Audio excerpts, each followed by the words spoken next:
일단 역류성 식도염 증상으로 보이시는데 이제 역류성 식도염 증상 자체가 이제 위산이 분비돼서 쓴물이 올라오거나 신물이 좀 있거나 속쓰림 같은 증상들이 있는 경우도 있지만 이렇게 말씀하신 것처럼 뭔가 삼키는 게 불가능하거나 좀 불편하거나 통증이 있거나 또는 이제 이물감을 좀 갖고 있는 경우들이 있습니다.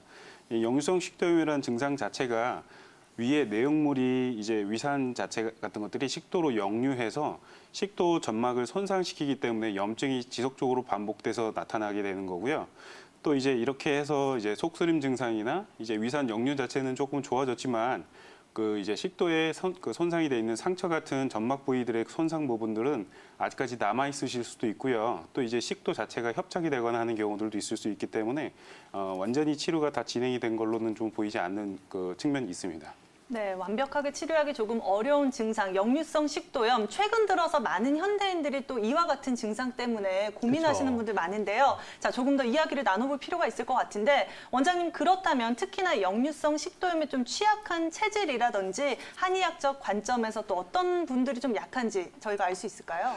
네, 일단 그 역류성 식도염의 유병률 자체가요. 2009년에서 2013년까지 한 2배 정도 늘었다고 합니다. 진단 환자 수가. 또 이제 최근 2013년에서 2018년까지도 한 27% 정도 상승했다고 해요. 그래서 굉장히 현대인들이 많이 갖고 있는 질환 중에 하나기도 하고요. 또 이제 그 가장 그 원인이 되는 부분들은 이제 서구화된 식습관이 좀 많습니다. 이제 기름지거나 또 이제 좀 굉장히 헤비한 고열량의 음식들을 먹게 되다 보니까 유병률이 자꾸 높아지고 있는 측면들이 있고요.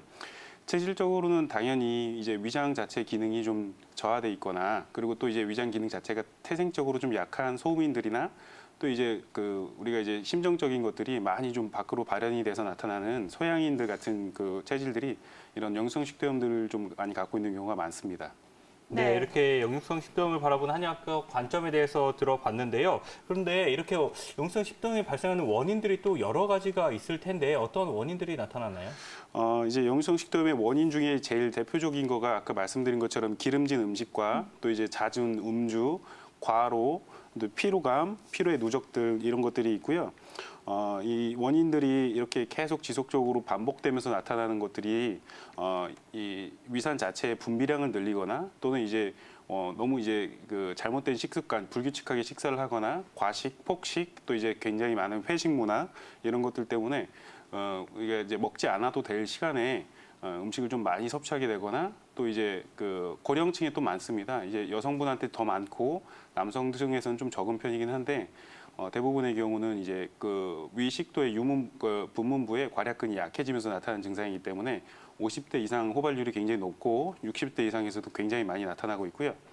역류성 식도염 자체가 증상이 이제 속쓰림 증상, 하트번도 있고요. 또 이제 신트림이 나오는 경우도 있고 또 이제 목소리가 변화가 되는 경우도 있습니다. 그리고 이제 삼키거나 하는 통증들도 좀 그 불편하거나 하는 그 증상들도 나타나게 되는데 한방에서는 이거를 탄산 또는 이제 토산이라고 해서 그 직접적으로 신물이 올라오고 신트림이 나타나는 증상들을 그 지칭하고 있고요. 얼격이라는 증상은 이제 우리가 삼키거나 하는 음식물을 먹거나 할 때 그 마찬가지입니다. 그 음료도 마찬가지고 그 이 음식물들도 잘 넘어가지 않아서 나타나는 증상들을 얼격이라고 했고요.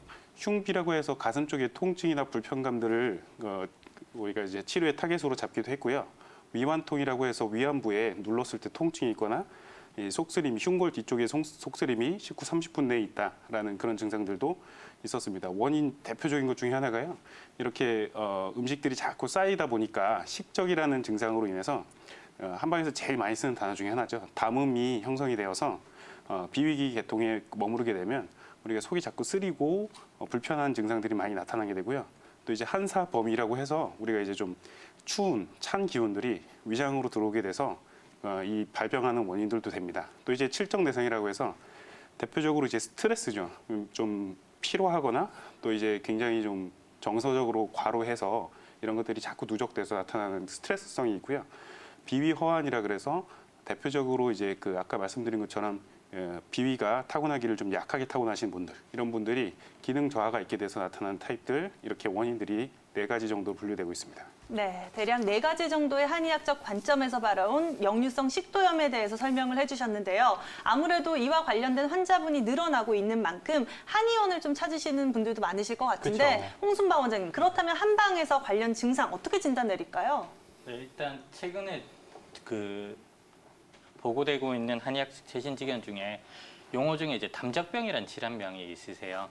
이 담적병이 아까 전에 송승혁 원장님이 얘기하셨다시피 비위 쪽에 이제 찌꺼기들이 운화가 잘 안 되면서 쌓이게 되면 이제 쌓일 적자를 써가서 담적병이라는 질환 명칭으로 붙이게 되시는데요. 첫 번째가 이제 명치 끝이 답답하고 역류가 잘 된다든지 또는 잘 체한다든지 속이 자주 메스껍다. 가스가 잘 차고 자주 속이 더부룩하다. 트림을 수시로 한다. 용변이 시원치 않고 가민성 대장 증상이 있다. 또 머리가 아프다. 외에 여러 가지 항목들이 있는데요. 진단 기준은 16개 항목 중에 4점 이상부터 해서 진단을 하게 되시고요. 그리고 9점 이상 항목이 나오게 되시면 굉장히 증상이 심하다라고 보게 됩니다. 그래서 일반적으로 내 증상 자체가 방금처럼 담적병 진단에 해당된다라고 생각되신다면 일반 한의원에 내원하셔가지고 첫 번째 담적병 진단 설문지를 작성하시면 항목별로 진단이 가능하시고요. 두 번째는 이제 바로 누웠을 때 명치 아래 부위에 이제 통증이 있다든지 또는 만져지는 덩어리가 있다라고 하면 거진 담적병으로 진단할 수가 있습니다. 네, 이렇게 16개 항목 중에 어느 정도에 해당되는지 잘 꼼꼼하게 체크를 해보시면 좋을 것 같은데요. 네. 그런데 이런 역류성 식도염 증상을 보면은 많은 분들이 이렇게 재발하거나 괜찮아졌다가 이런 걸 반복하기 때문에 굉장히 심하죠. 그렇죠. 대수롭지 않게 생각을 하고 또 치료를 안 하는 경우도 굉장히 네, 많잖아요. 맞아요. 송승현 원장님, 치료를 안 하고 계속 놔뒀을 때는 어떠한 상황이 발생할 수 있나요? 네, 역류성 식도염이 기본적으로 이제 위산은 식도에 이제 굉장히 좀 강하게 작용합니다. 반대로 얘기하면 식도 자체가 위산에 대해서 대비가 잘 안 돼 있는데요. 이거는 이제 점막 세포 자체가 위장과 식도가 서로 다른 점막 세포로 돼 있기 때문이에요. 기본적으로 이제 식도 쪽에는 우리가 이제 평평상피 세포가 많이 이제 분피가 되어 있고요. 위에 점막 세포는 원주 상피 세포로 되어 있는데요. 이렇게 식도 점막 세포가 아닌 위장의 점막 세포가 식도에 자꾸 자리를 잡게 돼서 고블렛셀이라고 해서 이런 다른 세포들까지 형성이 돼서 식도 자체에서 원래 위산을 분비하지 않는데 산을 분비하는 세포가 자리를 잡는 경우가 있습니다. 이거를 이제 전암 단계라고 해서 발해식도 증후군이라고 하는데요. 이거는 이제 완전히 역류성 식도염이랑은 또 이제 다른 차원의 다른 다음 단계의 이 질환이라고 볼 수 있고요. 그것보다 이제 조금 덜 중하긴 하지만 제일 이제 좀 힘든 것들이 식도의 협착, 식도 자체가 좁아지면서 우리가 이제 음식을 먹거나 했을 때 연화곤란이 생기는 증상들이 생기실 수 있고요.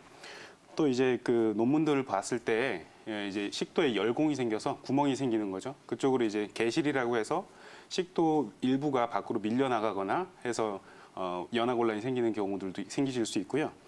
또 이제 가장 또 힘든 것 중에 하나가 최근에는 역류성 이제 후두염 환자분들도 계셨는데요.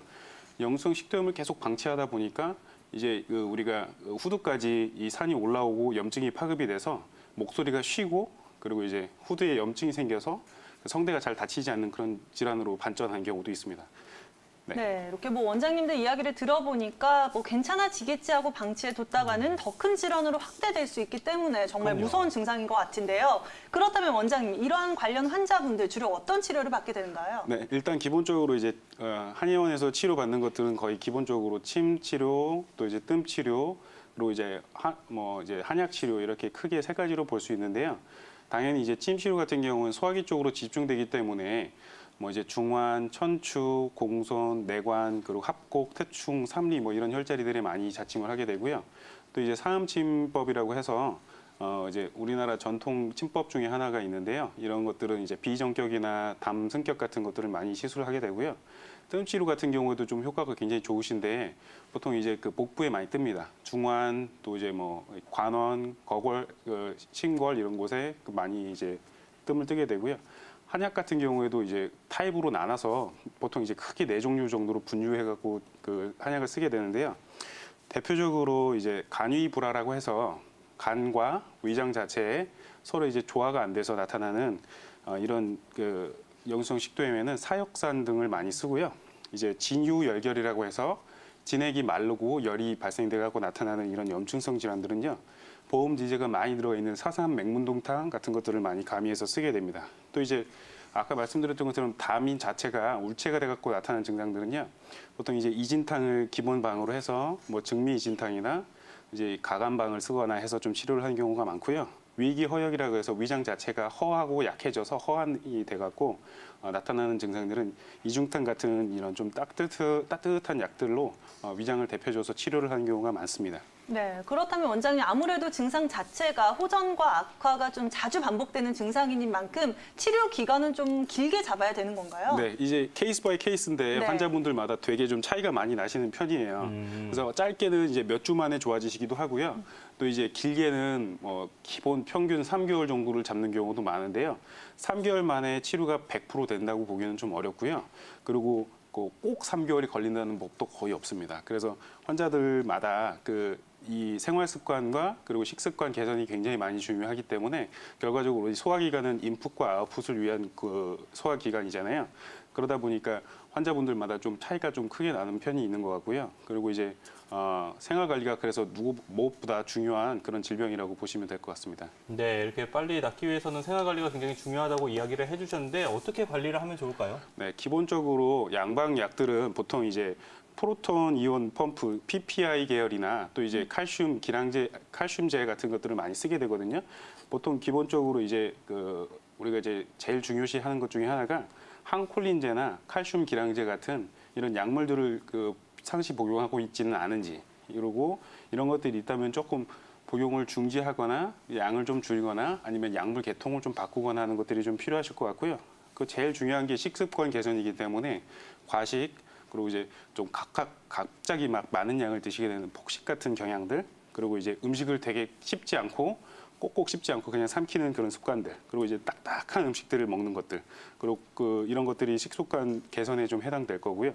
그리고 이제 기름진 음식과 커피, 또 이제 탄산 음료, 그리고 이제 술, 그리고 또 초콜릿 같은 음식들도 위장 점막을 굉장히 많이 자극하고 위산 분비를 많이 일으키기 때문에 되도록이면 드시지 않는 게 좋습니다. 또 이제 뭐 너무 당연한 얘기겠지만 담배 자체도 이제 점막에 굉장히 자극이 심하거든요. 그래서 담배도 당연히 자제하시는 게 좋으실 것 같고요.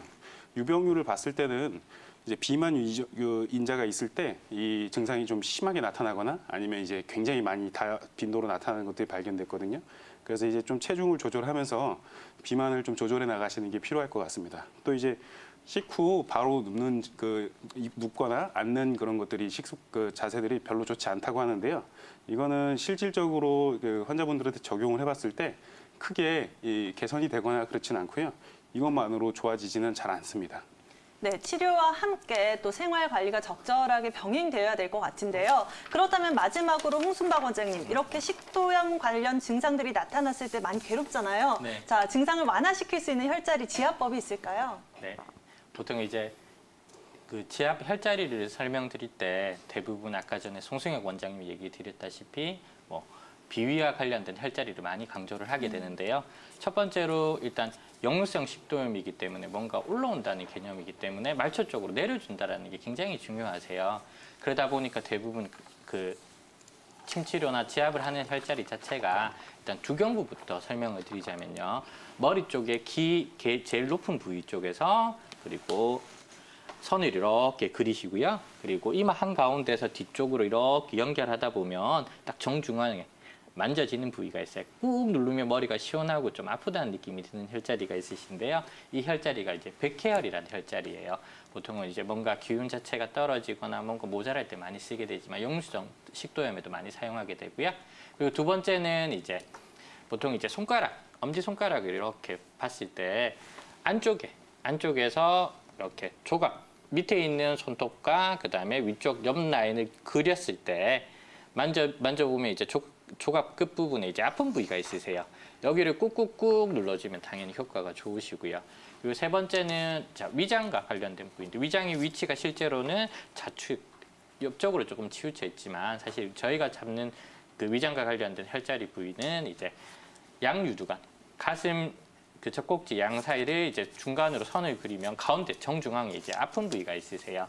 여자분들이 약간의 스트레스를 많이 받는다든지 하면 약간 비벼보면 악소리 날 정도로 아프신 분들이 많으시거든요. 그래서 이렇게 혈자리 눌러주시면 되시고요. 한 가지 더 추가하자면 보통 이제 제일 중요한 혈자리가 저희가 족삼리라는 혈자리가 있으세요.